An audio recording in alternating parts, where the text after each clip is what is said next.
Good evening, I'm Soraya Mia and this is AWANI Tonight. We are coming to you live from Putrajaya Central, the final stop of the new MRT Putrajaya line, which was launched earlier today. Prime Minister Datuk Seri Anwar Ibrahim says commuters will be able to access the new line for free until 31st March. Saya tanya tadi dari segi maintenance, dari segi kawasan, pengawalan, kebersihan, semua dikawal. Cuma kita minta yang pengguna juga bagi kita sama. Dan pengangkutan sedang merangka strategi supaya pengangkutan awam itu menjadi suatu strategi utama. The Klang Valley's second MRT line was open to the public at 3 p.m. today.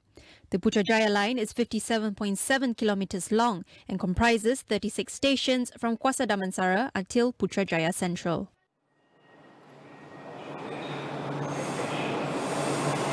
The Cabinet has agreed to set up a committee to resolve traffic congestion. Transport Minister Anthony Loke said the committee, to be chaired by Deputy Prime Minister Datuk Seri Ahmad Zahid Hamidi, would hold its first meeting in April. Kabinet telah bersetuju untuk membentuk satu jawatan kuasa kabinet menangani kesesakan lalu lintas dan mesyuarat pertama akan dikerusikan pada awal bulan April oleh Yang Berhormat Timbalan Perdana Menteri Datuk Seri Zahid. So, kabinet akan memberikan perhatian yang serius kepada isu kesesakan lalu lintas ini. Itu sebabnya kita telah bersetuju untuk membentuk satu kabinet komiti. Kabinet komiti ini akan merangkumi berbagai kementerian untuk melihat kepada langkah-langkah yang lebih komprehensif, yang lebih menyeluruh. Earlier, Prime Minister Datuk Seri Anwar Ibrahim acknowledged that traffic congestion impacted people's productivity, thus resulting in losses to the country. He said the government was working on a more comprehensive framework and strategy for public transportation that will be presented to the Cabinet for implementation in stages. Anwar added that public transportation would be given priority in the next annual federal budget, which had to take a backseat to education and healthcare this year. Meanwhile, the government will table a special act that will enable the Children's Commission to function as an independent body. Law and Institutional Reform Minister Datuk Seri Azalina Osman Said says the law will give the Commission freedom to monitor and offer suggestions to the government in children's matters.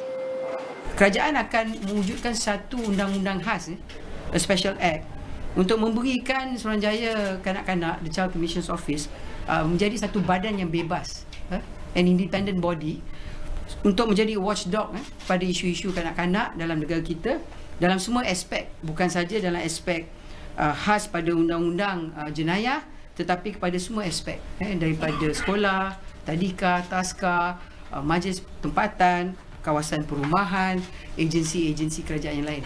Farah Nini Dusuki was recently appointed as the Children's Commissioner, but Azalina said the role had limitations as it came under the purview of the Human Rights Commission of Malaysia, Suhakam.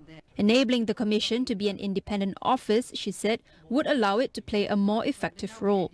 She added that the move was necessary as children made up nearly 30% of the total Malaysian population. In other news, the Paris Court of Appeal has upheld Malaysia's stay on the enforcement of a final award to the Sulu claimants.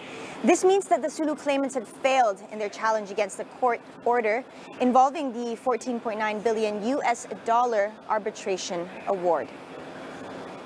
The stay, or a temporary block, was obtained by Malaysia on July 12 last year to stop the Sulu claimants from enforcing the arbitration award. Malaysia's Special Secretariat dealing with the issue said the appellate court ruled that the challenge filed by the Sulu claimants on the stay order was inadmissible.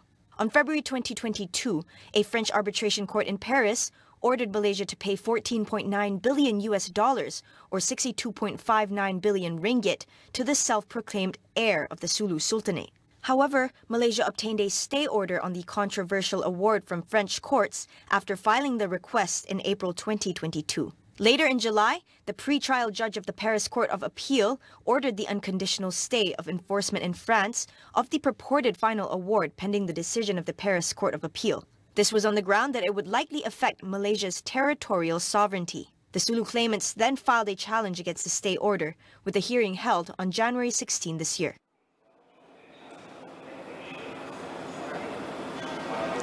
Those seeking medical attention at government health facilities should not be turned away because of their attire. Health Minister Dr. Zaliha Mustafa says every patient must be given treatment irrespective of race, ethnicity, and dress code ethics. Setiap pengamal perubatan, termasuklah petugas perubatan, perlu menjaga etika mereka setelah kita sebenarnya ada oath, kita mengangkat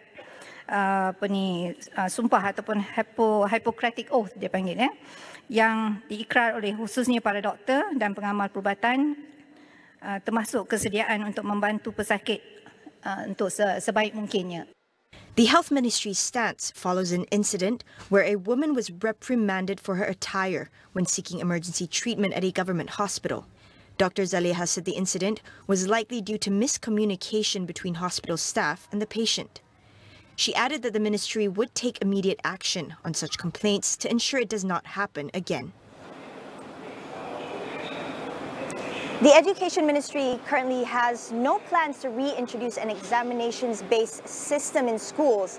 The ministry had previously scrapped the primary school examination UPSR and Form 3 assessment PT3 to move to a system less focused on tests. In a written parliamentary reply yesterday, the ministry said it will focus on evaluating students according to current needs and enhancing school-based assessments, PBS. PBS involves assessments in classrooms, sports and co-curriculum, as well as a psychometric assessment, which the ministry adds would be more holistic and enjoyable for students. In April 2021, the Education Ministry announced the abolition of the UPSR and the cancellation of the PT3 exams for the year. The latter was abolished in June 2022. Meanwhile, Pakatan Harapan and Barisan Nasional will discuss on Sunday the seat distribution for the upcoming 6 state elections.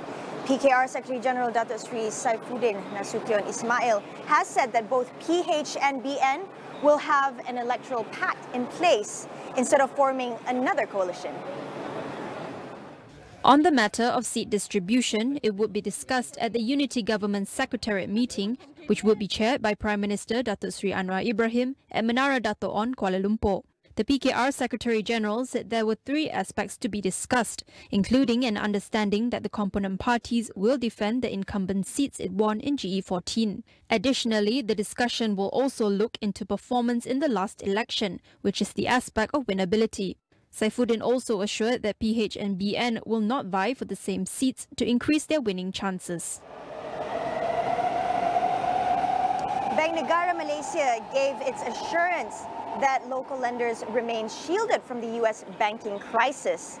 In a Bloomberg report, the central bank said they do not face direct exposure to the failed U.S. banks and that the banking system remain well capitalized. BNM said any indirect exposure from counterparties or borrowers with linkages to the US banks is also very limited. It pointed out that all licensed banks in Malaysia are required to comply with stringent capital and liquidity rules on an ongoing basis to ensure it can withstand severe financial shock. The agency's statement echoes that of Deputy Finance Minister Stephen Sim, who confirmed yesterday that there was minimal and limited exposure of local banks to the crisis. Sim also said regular stress tests are carried out within the banking system to ensure Malaysia is prepared to withstand any market pressure. Silicon Valley Bank collapsed on Friday in the biggest US bank failure since the 2008 financial crisis, sending shockwaves across the global financial system.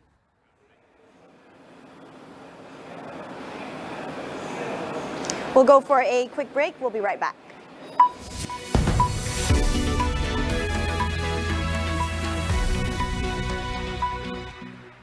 Gajinya membawa kepuasan tak terhingga.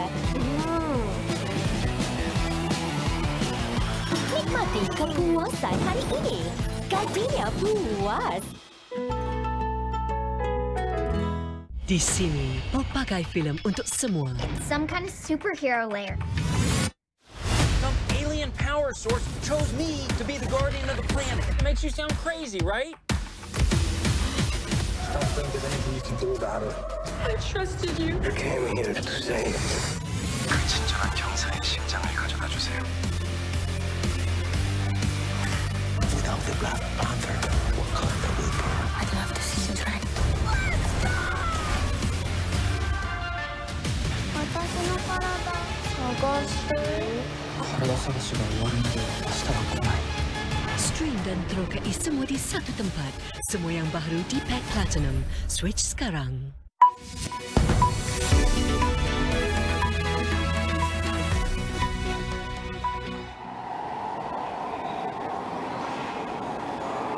Welcome back. Taiwan warned Honduras not to be tempted by the poison of aid from China, no matter how indebted it was. This as the island nation risks losing Honduras as its formal ally after Honduras announced that it is seeking to open official ties with China. Honduran Foreign Minister Eduardo Enrique Reina said the decision to switch allegiance to China was partly because Honduras was up to its neck in financial challenges and debt, including $600 million it owes Taiwan. Reina said Honduras asked Taiwan to double its annual aid to $100 million, but never received an answer. Honduras also tried to renegotiate the debt, but it came to nothing. Taiwan denied that, saying comments from the Honduran foreign minister did not reflect facts. It said it had responded positively to Honduras's proposals from start to finish. China does not allow countries it has diplomatic relations with to maintain official ties with Taiwan, which it claims as its own territory. Meanwhile, the U.S. is threatening to ban TikTok nationwide unless its Chinese owners divest their stakes in it. The U.S. argued that this was due to fears TikTok user data could be passed on to the Chinese government. However, China's foreign ministry in response said the U.S. had not proven that TikTok threatens national security. ByteDance, owned by TikTok, has more than 100 million US users. The company confirmed that 60% of its shares are owned by global investors, with another 20% by employees and 20% by founders. A TikTok spokesperson said if protecting national security was the objective, selling its stakes would not solve the problem. The US threat comes amid a global backlash to the popular video-based app over concerns about the potential for Chinese spying. Countries including the UK, Canada and Australia also recently banned the app from government phones. The US has already banned TikTok on federal government devices, but this marks the first time Biden's administration hints at a potential nationwide ban on TikTok. Over in Indonesia, a police officer was the latest to be given jail sentence over the deadly crowd crush that left 135 people dead. He was one of the 3 police officers charged for negligence in one of the world's deadliest sporting stadium disasters. Has Darmawan, who was the commander for East Java Police's Mobile Brigade Unit, was sentenced to 18 months in prison.